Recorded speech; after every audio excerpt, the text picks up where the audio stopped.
Welcome on into the Wolverine.com podcast. Clayton Safey alongside Anthony Broom. Chris Ballas not able to make it today, but we do have some Michigan football and basketball headlines to get to, Anthony, and we want to implore everyone watching on YouTube to not only subscribe to our channel as we continue to grow that, but also like the video, hit that thumbs up button if you hope that Michigan beats Ohio State for a fifth straight season. That would be the first time with a 5-game win streak in this rivalry since the 1920s, I believe. Is that right, Anthony?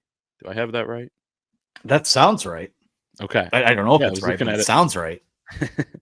I could be wrong, but either way, like the video, I am pretty darn sure that is right. Looked it up for an article the other day. So, and that's pretty jarring. So Michigan football, a lot of excitement around that. We'll talk about them. We'll talk about the basketball team. Tons of excitement there as well. You can follow all of it over at thewolverine.com. Use the promo code UM1 right now for 2 months of premium access for just $1. So you can get in on our message board, The Fort, interact with other Michigan fans, get behind the paywall on all of our articles and everything else over there, football, basketball, recruiting, transfer portal, NIL at thewolverine.com. It is June 5th, and we do have some early game lines, Anthony, that have been updated in the last week.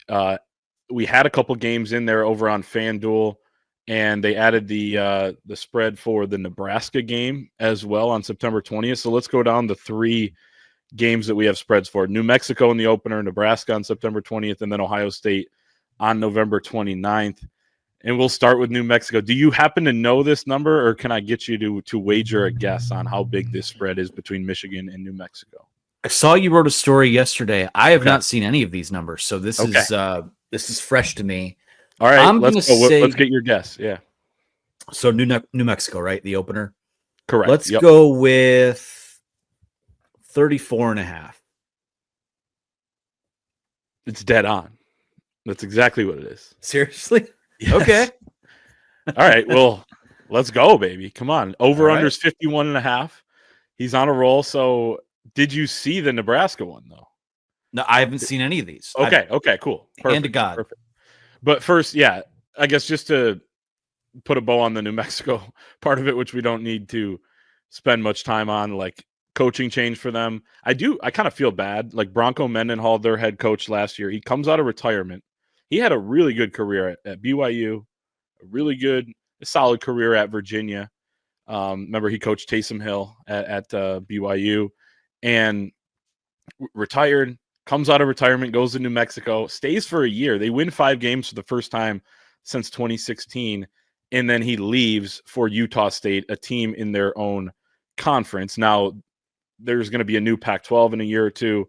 Utah State's going there, and New Mexico staying in the Mountain West. So it is a little bit complicated, but Jason Eck comes in for them, and he was at Idaho, an Idaho team, Anthony, that almost beat Oregon and Boise State last year. So he's a very good coach at the FCS level, but translating up and having a bunch of guys coming up from the FCS in that first game against Michigan is going to be tough. And I will say, August 30th night game, if you win by 34.5, which is impossible, but if you win by 34, 35 points, vibes are pretty good, right? Heading into Oklahoma. I feel like the vibes are good if you win by 28, 29, 30. Like, as long as you take care of business. And, I don't fixate on the, if it's 21-7 at the half. What social media and the message boards will be ablaze. And, they're not ready. And all this, that. They're not. We'll see what happens when the dust clears. But that's a game, for all the reasons you listed. New coach, a lot of guys, a lot of up transfers from the FCS level. And, if you're a school like New Mexico, I think there's a lot of upside in that. In hiring an FCS, maybe a really good FCS coach instead of, a lot of times we see these schools just hire these retread coaches that haven't done much in a long time. But it seems like there's some upward trajectory there, but and a lot of unmined talent in the FCS as well. But this is a game where, obviously if the changes that Michigan are making, in addition to what they have, kind of come to fruition. Yeah, that number felt like a 34.5 point spread, and apparently Vegas agrees. It's funny you say unmined talent. One of the things I noticed most doing some pretty extensive research on all the teams Michigan's going to play, there are a lot of FCS players coming up to the FBS this year. So it's about to be mined, and we're about to find. I'm just interested to see like how these guys pan out. I think we talked about it on Monday's show with Ferris State having 5 guys heading to power conference schools.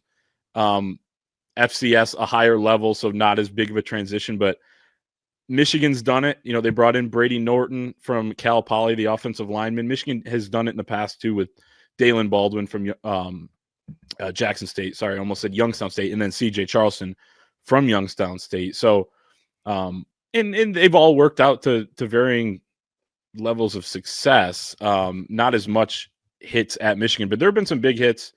And I should say Amir Hall as well was one of those guys from Albany and Richmond before that. But I guess enough on FCS football. But I just find that interesting as you go through, like, there are some good players out there, and Michigan's going to see some of them, and they're all over the country now, and we'll see how they translate up. Yeah, I'm excited to get go ahead. Not to get off track here, but I'm working on our Big Ten preview. The 4 or 5 pages for our football preview. And there's a section in there of like returning all Big Ten players, and I went back and looked. It's probably the shortest that section has been in a while for me doing that. So I think a lot of transfer portal, obviously rocking college football, rocking the Big Ten. There's even a couple guys on that list that were all Big Ten players last year that are now at other schools. So there's movement everywhere. And who knows, maybe some former FCS guys at one of these Big Ten schools that will be on that list next year. I do find it, like, I found this too, where Ohio State had a lot of guys come back last year, and then they all went to the draft. They had 7 top 45 picks. Michigan had, 3 top 13. Those guys were all Big Ten. And then, another guy, top 50, Will Johnson, I believe was honorable mention. And then you had a ton of guys from Oregon who also got picked. You had, Ursary from Minnesota, like guys here and there. A lot of talent left the Big Ten last year, and we'll see how it's restocked. And I'll just say this too. I mean, for whatever my, opinion is worth or whatever, I like to go through, and I'll put every team in a spreadsheet with their entire schedule.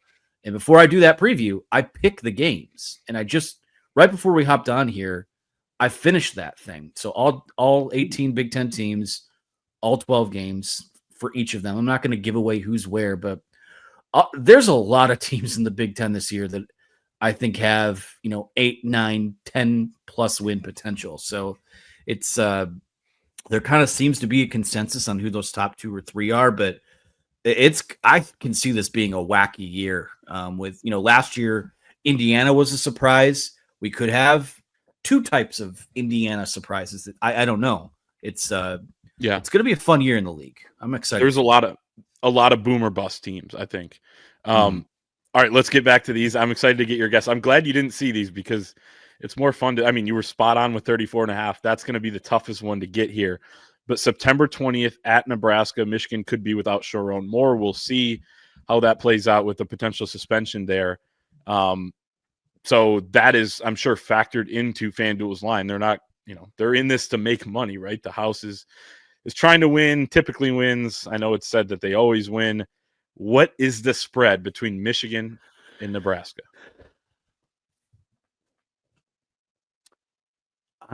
This is tough. I'm going to say Nebraska is a 2.5 point favorite.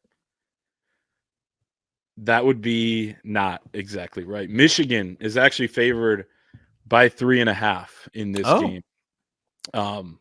And I was talking to Sean Callahan of Husker Online, the On3 site that covers Nebraska, a couple weeks ago, and I was helping him out for their preview for Michigan coming out of the spring, and then he was helping me out for our preview of Nebraska for our magazine. And he asked me, like, all right, what's your early read on this game? And I'm like, I have no idea, but I do think we're going to get a good read on how good these teams are in those first 3 games. Nebraska goes to Arrowhead Stadium, where it's basically going to be a home crowd for them. They'll play Cincinnati, I think, in the opener. And then Michigan obviously has that road trip at Oklahoma. So we'll know more then. But right now, I guess I see Vegas's point that just, hey, Michigan's been, better, more consistent lately. Nebraska is still one of those boomer bust wild card type of teams, I feel like, in the Big Ten, although they did show improvement last season. So I was a little surprised, I guess, to see 3.5. Maybe I was thinking 2.5 in Michigan's favor, but I kind of see where they're coming from, I guess, just based on track record and everything else. Yeah, and the reason I said what I did with the Nebraska, 2.5, was I think this is one of those coin flip games on Michigan's schedule, and typically for odds makers, it's not an exact science, but typically home field's worth 3 points or so. True. So either way, I could see that either way, but I do think Michigan will win that game. If Michigan's a 3.5 point favorite going in on that week, right, when the line comes out on Sunday, probably means they either lost really close at Oklahoma or they beat Oklahoma. I would say I'd have to think about that more, but that Oklahoma game will probably determine like how Michigan looks there, how Nebraska looks their first 3 weeks will determine a little bit more what it comes out at. November 29th against Ohio State at home. This line came out at 9.5 the day after the national championship game. Ohio State favored by 9.5 at Michigan. It has since been bet down. I'll give you those clues, Anthony. What do you think this spread is right now? I'm going to say Ohio State 5.5. That's correct. You're 2 out of 3. I mean, that's pretty good. When I mean, to get a 34.5 and to get a 5.5 is pretty darn good. And I think 9.5 was probably a little aggressive on their part. And of course, as the days went on following the national championship game, you saw more and more decisions between, for guys, and the transfer portal was, already kind of a thing more in December, but you had the spring portal. So things have happened since that initial line came out, but Michigan a 5.5 point dog. I think that's fine. I think they'd embrace that. They were a 5.5 point dog. I think it was in 2021, and they won, and bigger than that the next year. And then obviously last year, a huge dog, 19.5 points. And then in 23 was the only time they were favored that they won. Yeah. It's going to be interesting to see, you talk about those early games kind of setting an expectation for maybe just what Vegas sees and what does these lines. Ohio State week 1, they're going to play Texas at home. So that could be a game where I think Texas might be a little more opening day ready. I wouldn't be surprised if Ohio State was better by the end of the year, but breaking in a lot of new pieces, 2 new coordinators. They're going to raise a banner that day. They're going to get their, rings and all that stuff. I could see Texas coming in there and spoiling the party and kind of setting up, what do they look like early on? So I could see this kind of Big Ten pecking order, whatever we predict it to be, might not look that way by even the end of September. If you talk to a lot of national writers, Texas is the team that they have winning the national championship this year. Some of them at Penn State. I'd say Texas is probably the second most popular pick. And you're right. Like, they have Arch Manning coming in. He has starting experience now. They feel like they're going to be better off the bat, right off the bat. And then think of this. It took Wink Martindale some time to adjust to the college game last year with a bunch of studs on that defense. The same thing could be the case for Matt Patricia. Now, you could also argue with Patricia, given his track record without Belichick, that he may never adjust, but he'll have enough talent. I'm so looking forward to that, by the way. What's that? I'm so looking forward to that, by the way. The chess match between Brian Hartline v. Wink Martindale and then Chip Lindsey v. Matt Patricia. I have no issues calling that advantage Michigan. Other people might disagree, but I like how that shapes up. If we got to cover a chess match on that last weekend. So I do think Patricia, he'll have more figured out by then, but that Texas game, what is the line, do you think, on that? I have it pulled up here. For Ohio State, Texas? Yes, at Ohio State, August 30th, noon game. I'm going to say Ohio State 4.5. It's Ohio State favored by 3.5, so very, very close. I may get on FanDuel and bet Texas right now, just because, like, the point you initially brought up there of they're going to be a little bit more ready. They have a lot to replace too at different positions, but I like their offense. And question and mark.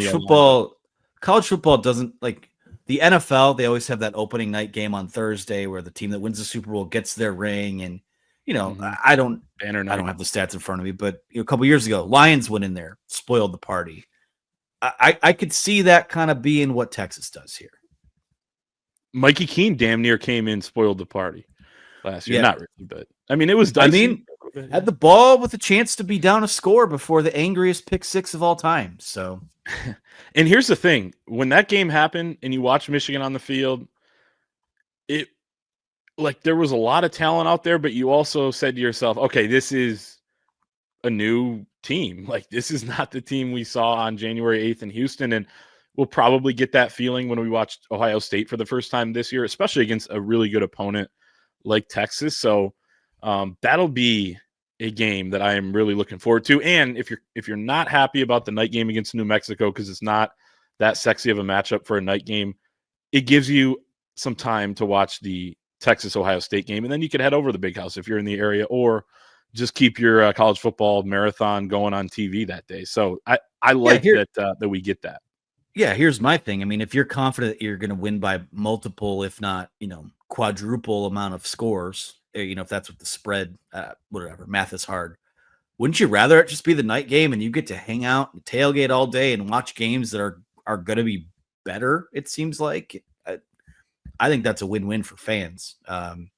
Again, what fans want, what media wants, what the average person wants, those are all very different things. But that seems like a great opportunity to me.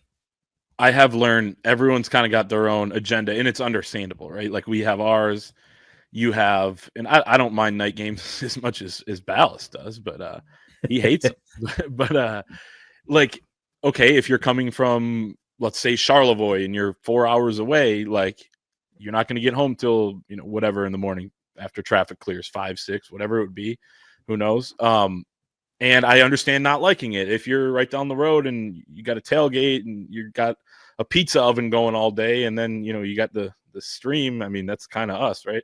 Then I don't mind watching Ohio State, Texas from Ann Arbor Pioneer, but everyone's got their own situation, so I understand it. But either way, we'll get that game on that first college football Saturday, and there'll be week 0 before that, but this will be the real kickoff.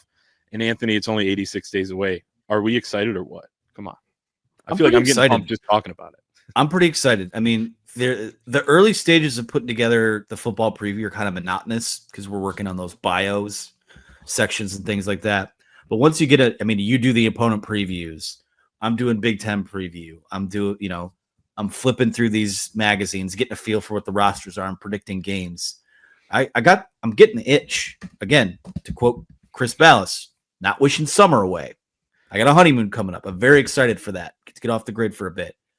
But I'm going to be counting the days pretty much from here on out until we're back in Ann Arbor covering this team. For sure. Great segue to our 2025 Michigan football preview, which you can pre-order right now at the WolverineOnDemand.com or at the link bit.ly/UM-show. That link is in the bio to this podcast and YouTube video.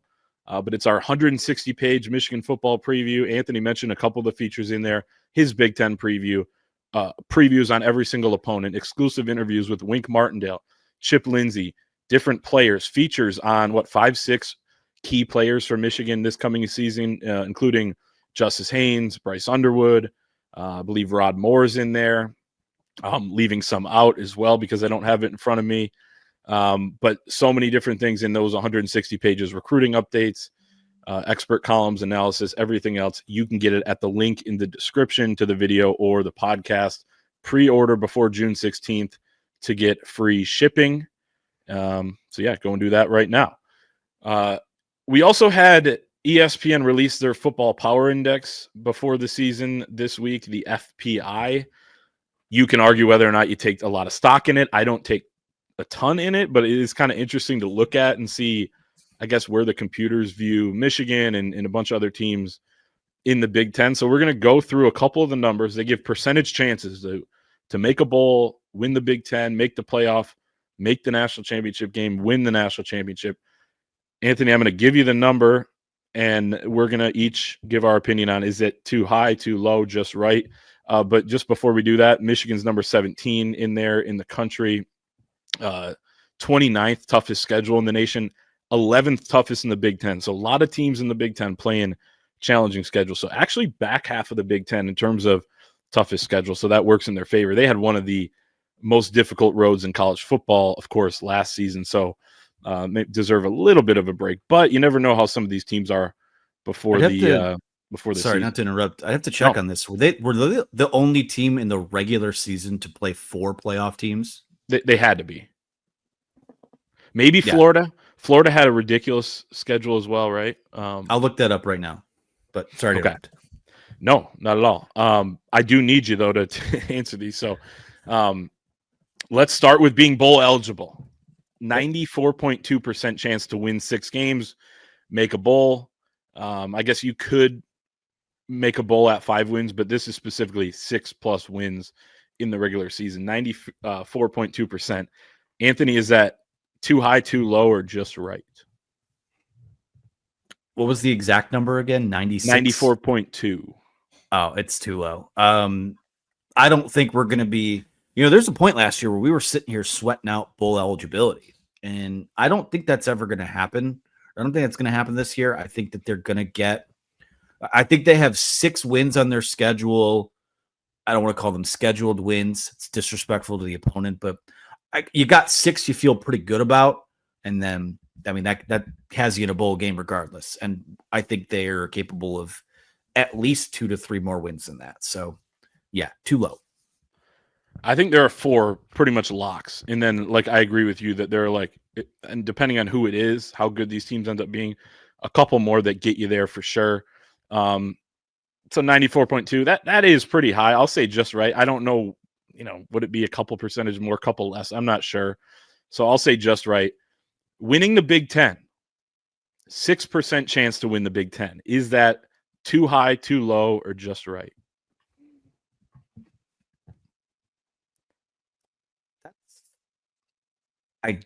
If you're, that feels right. I don't, I think Penn State is the best team in the Big Ten this year. I think they have the most talent. I think they will win this conference. Ohio State has more talent. I think in the aggregate, Oregon has, a good amount of talent as well. 6% is low, but for the purposes of their 18 teams, the top 2 teams in the conference are going to the Big Ten title game. 6%, I think, feels right. And that's probably, I'd have to imagine, one of the 3 or 4 highest odds in the Big Ten of winning the conference. Yeah, it is let me double check this. It is the 4th behind Ohio State, has a 40.3% chance of winning it. Penn State at 25.1 and Oregon at 19.1. Probably putting too much. I'd say Ohio State's is probably too high for sure, given the reasons you listed about Penn State. Michigan, I'll say a little too low. I think if this season played out 10 times, they may win the Big Ten, one of them. But it is hard, like you said. It's not just getting there anymore. It used to be just getting to the Big Ten championship game. If you were a team from the East, you were going to win. The West never won after they split between legends and leaders. But now it's another really challenging game once you get to Indy. So I'll say a little too low, but I think that's somewhat fair. By the way, Florida played 3 playoff teams last year. They played Texas, Georgia, and Tennessee.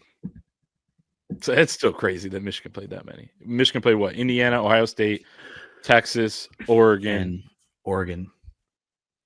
It's nuts. I can't believe that schedule happened. And the one win they had was against the, who would go on to win the national title, which is even crazier. It's insane. To make the college football playoff, Michigan at 25.3% chance. Is that just right? Too high or too low? That feels just right to me because I think they're going to be on the edge of it. That feels. You're basically saying you have a 1 in 4 chance of winning. I think 10 games gets you in. So that feels right. I got this as too low. Some of it has to do with the schedule, and we'll see how some of these teams are because, We talked about it on Monday. We've mentioned it a couple times today. Like, there are some teams on there that you just don't know what they're going to be, and you have 6 road games. 4 of them look a lot harder than the other 2, Northwestern and Maryland. We have really 6. Michigan State's not that tough They yet, have but 6 road games. They're going to go play a Michigan-friendly crowd at Wrigley, and they're going to play in a Michigan-friendly crowd at Maryland. But I digress. No, totally. And the last time we were in East Lansing for a football game, it was, I mean, especially by the end, very pro Michigan. That was an extreme case. I mean, they had fired their coach. Michigan was on an absolute warpath, finished undefeated, won the national championship. But it can turn into that depending on how, what direction each of those programs goes each, before that game happens in October. But I'm going to say too low. I think Michigan making the playoff is much closer to a 50-50 proposition than 25.3. I wouldn't maybe put it at 50, although I think that they are going to make the playoff as of June 5th, subject to change. But I think it's higher. I think it should be higher. This one's damn near impossible to really do because you have to figure out what your matchups would be in all these different college football playoff game scenarios. But FPI has Michigan with a 1% chance to win the national championship, a 2.6% chance to make the national championship game. What are your thoughts on that? Too high, too low, or just right for those 2 numbers? I just feel like you put the block M and the talent you have, and to me, that's 1.6% or whatever it was. It's higher. To me, it's a little too low for both of those, just because it's a young team. I think the more games this team does play this year, I think the better they'll be, just because you do have a guy in Bryce Underwood who, by the time October, November rolls around, this guy's almost been playing college football for almost a year. So I think it's a little too low, to be honest with you, because once you get into the 12-team playoff, anything can happen. Even if you get in a year where normally in any other format you wouldn't have been, you could still have a shot to get rolling. Yeah, I think I guess this is a trend, and maybe who knows? Because we're not going through every team and saying what their percentage is, so the math may not add up. I'll say it's a little too low as well, even if it's by 0.1. I mean, what was Notre Dame's chance to make the national championship game last season? Probably a little bit higher than this. They ended up doing it. And they certainly had, going into that game, more than a 1% chance to win it all too. So I'm going to go with this is a little bit too low. I know I've said that for, I think, all but one of these, but that's kind of where I'm at. I think the computers are a little lower on Michigan than I am. But in FPI, a lot of people rail on it. It's fine. I don't care about this at all in terms of oh shoot, I thought Michigan was going to be good, but now FPI says they're 17. So damn. But it's kind of fun to just look at these numbers and give our own opinions because we're not computers. And yeah, if we're being honest, I only said that was too low on the last one because I said it was just right on all the other ones. So that's fair. You can put as much stock into how I feel about the numbers as the number themselves. That's fair. So those are what the computers say. I don't know, AI, analytics, whatever you want to call it.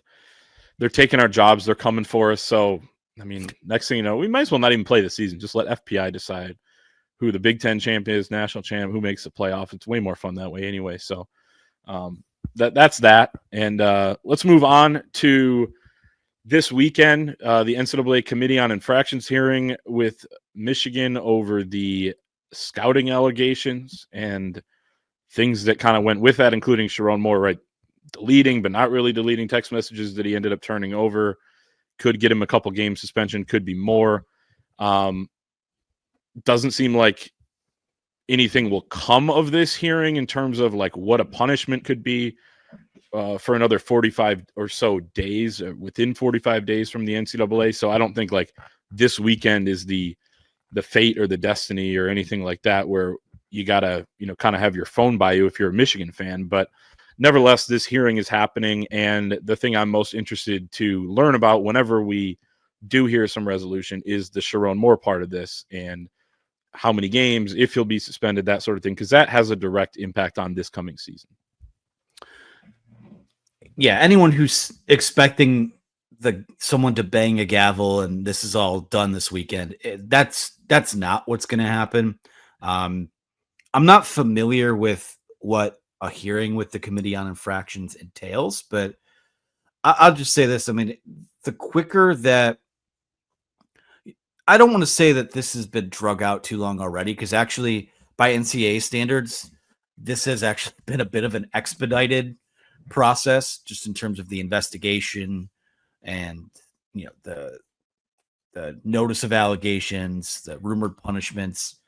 So I think Michigan has, to a certain extent, if you self-impose some things and get out in front of it, whatever comes down from the NCAA, it's time served, it's, operating in good faith, all those sort of things. But at this point, I just think whatever you want to see him fight it. You want to see him go to the mattresses with it, so to speak. But you're ready to just kind of have this put in the rearview mirror, because this was supposed to be a case that looked at potential misdeeds during the Jim Harbaugh era.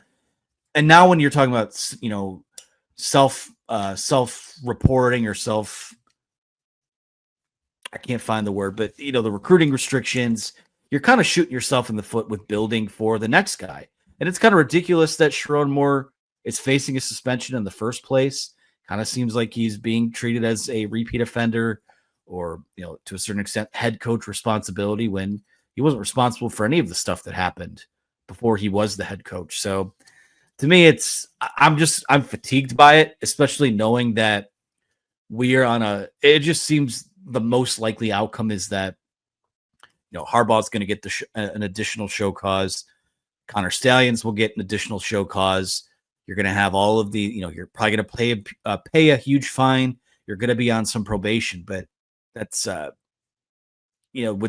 long as the achievements stay intact, and they're going to, there's nothing out there outside of, this multiversal lunatic fringe on social media that suggests anything like championships, records, wins. None of that is in doubt at the moment with the people who know what they're talking about. So I'm just ready for this to be wrapped up. I wish I had a little more analysis to provide on it.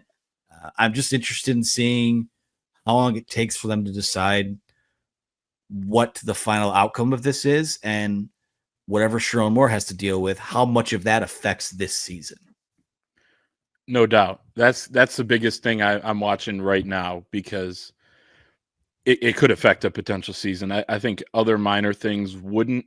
But I understand Michigan's standpoint of, we're going to fight every single charge tooth and nail, because you may, one, we may not trust your source, or two, you don't have, sufficient evidence on any of this stuff. I completely understand that. I think, since it's not my money, like a fine, whatever, but also if you're Michigan, you're like, what the hell? We're paying a fine for essentially doing nothing wrong, in a lot of respects, or maybe a couple games. Like there was someone that may know someone on your staff that was at a game with an iPhone, just like 100,000 other people had an iPhone there. So I understand Michigan's standpoint of trying to fight this. We'll see what comes of it. But again, I don't think it's something where we're going to get resolution this weekend. Okay, let's move on to basketball. Dusty May joining our friend Brian Bush on the Defend the Block podcast this week, talking about a couple different topics. I got some of the better quotes from Dusty, and we'll kind of analyze them here. We'll start with Yaxel Lendeborg, the UAB transfer who withdrew from the NBA draft on May 27th, one day before the deadline. And Dusty May says he is their queen on the chessboard. I thought that was a great analogy for his versatility and how dangerous of a weapon he can be. And he talks here in this quote about their thought process going after a guy who was in the draft, and then also what he's going to bring to the table. So Dusty May says, quote, "We also felt like this is a year where we could gamble on someone we felt was the most productive, best player in the portal. And what I mean is, some years you can't wait this long. In this case, we felt like we had the roster depth, the positional size across the board where we could roll the dice and go the duration with someone like Yax. Fortunately, it paid off because he raises our ceiling exponentially." He goes on to say, "We'll simply use him as a weapon, as a queen on the chessboard, like Derek Queen at Maryland, like Danny Wolf, guys that can create and make plays." The Derek Queen comparison isn't one I had seen out there, but I can see a little bit of that Derek Queen, a little bigger, a little more physical than Lendeborg. But I like that in terms of like kind of a just do it all guy. And Derek Queen was similar to Jackson, like go get every rebound, tip it to himself, drive in, get fouled, finish, like just do all these things well. Derek Queen also a good passer. Yaxel's an incredible passer. So Anthony, I love just the pairings that you can envision with the guys in the front court, but how he's going to mix with the guys in the back court too. The versatility there on offense and defense, and just the fact that in a lot of games you may have the best player on the floor, and that goes a long way. That's something 2022, they go to the NCAA tournament. They play Colorado State. They were underdogs. They, were the 11 seed against the 6 seed. They had the best player on the floor, Hunter Dickinson. They win the game. It took more than just one guy, but that guy can lift you to over the finish line. Next game, you play Tennessee, a 2 or 3 seed, hottest team in the country. You had the best player on the floor. You got a great game out of Eli Brooks too, and you win the game. So I don't think Michigan's going to be an 11 this year, but my point is when you got the best player and you got a good supporting cast around him, you can go, pretty darn far. I love what he said about feeling like this is the year that they could take a swing, because the moment that we saw that Yaxel Lendeborg was going to be in the portal, and you look at his stat line, you dive into what he does and what he brings to the table, you're like, this is the guy. Like I know there's meticulous team building and finding out who's a fit and, making sure all the puzzle pieces fit together nicely and being smart and sensible with your NIL dollars. But this is the type of guy where you go, this is like you talked about. If he's on your team, he's the best player on your team. And he, whenever you have a chance to be a team that has the best player on the floor, you can beat anyone that you play when you have the best player more nights than not. So the Derek Queen comparison was really interesting. I think he's a lot more, kind of a lot more like what you saw with what Auburn had in Janai Broome. Not related, by the way. Just want to keep clearing that up. But Yaxel's a little better of a playmaker. He's my nephew. Yaxel's a better playmaker. The assist numbers were better, but points, rebounds last season about the same, field goal percentage about the same. And the one thing, I'd watched some Auburn basketball throughout the year, but when we saw them in person, you felt Janai Broome's presence out there, even when he wasn't touching the basketball. And this is the type of guy that I think Michigan's brought in and added to their roster. And I think there's a lot of good pieces there around him. I think you have some optionality with how you do your front court combinations, which is great because that makes you matchup flexible depending on who you get each night out. So I'm super excited for that. I think that, he talks about the queen on the chessboard, which I like that too.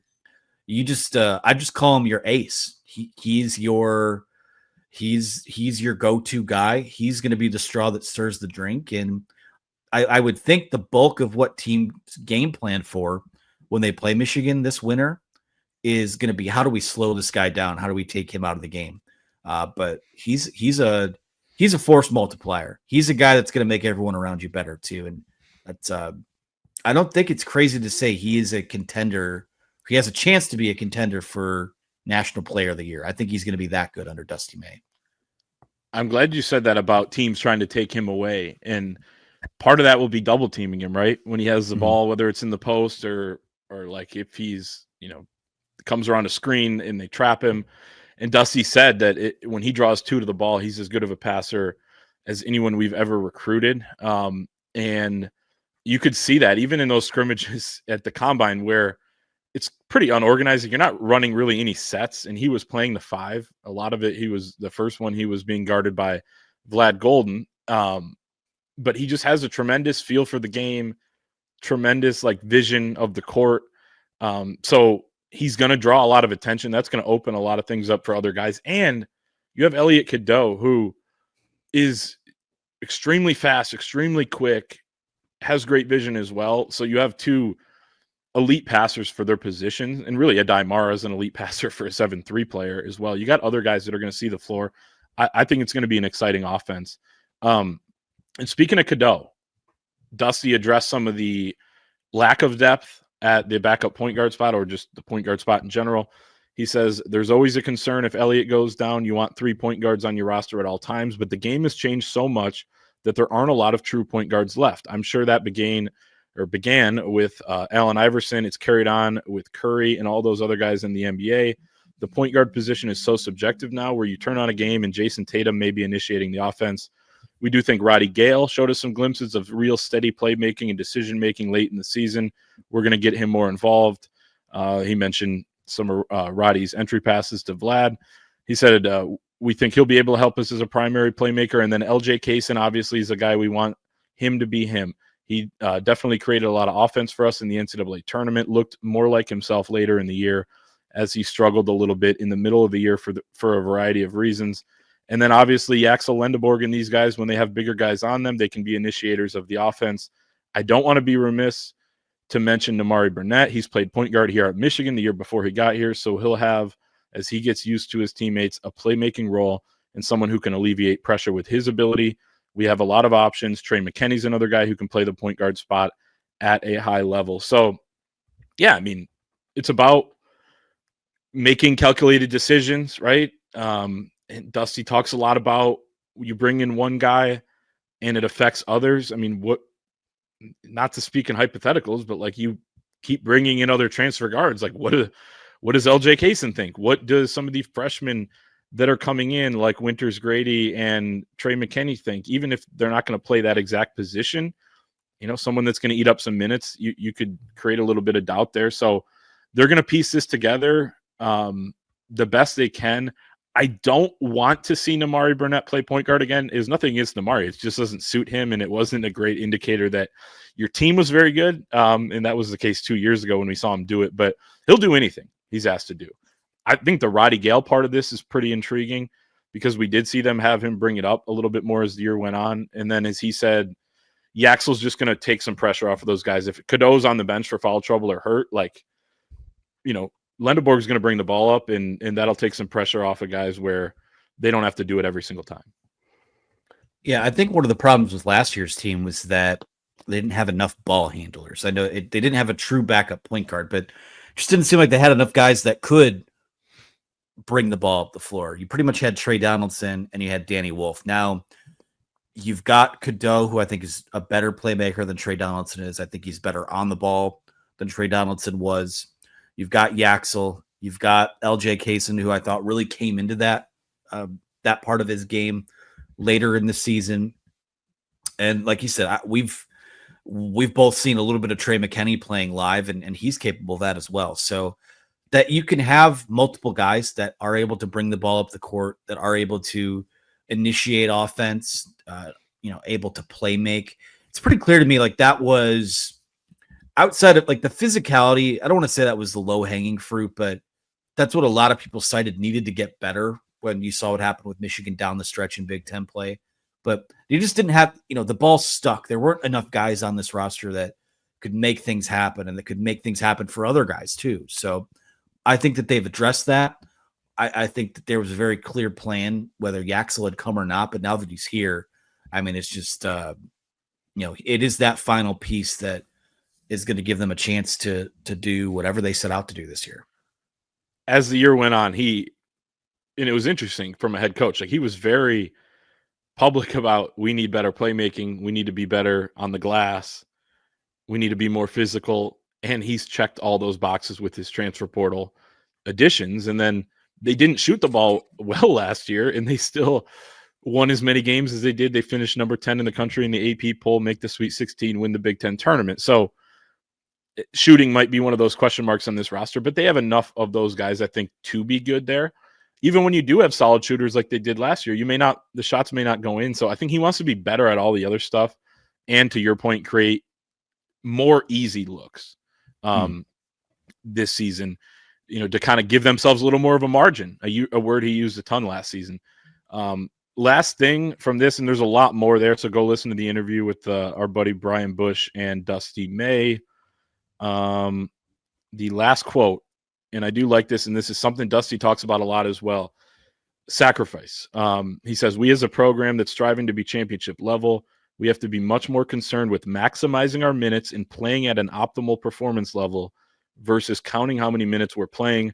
So we're all going to have to sacrifice, but hopefully we're sacrificing to win championships. And I think that's one of the early goals this summer, right? Is building some of the buy-in, creating a cohesive team. It's going to take time throughout the year. There are going to be some ebbs and flows, but they have a deep team with a lot of guys who could play minutes. If you're a Daimara, you could play 25 minutes. You may average 15.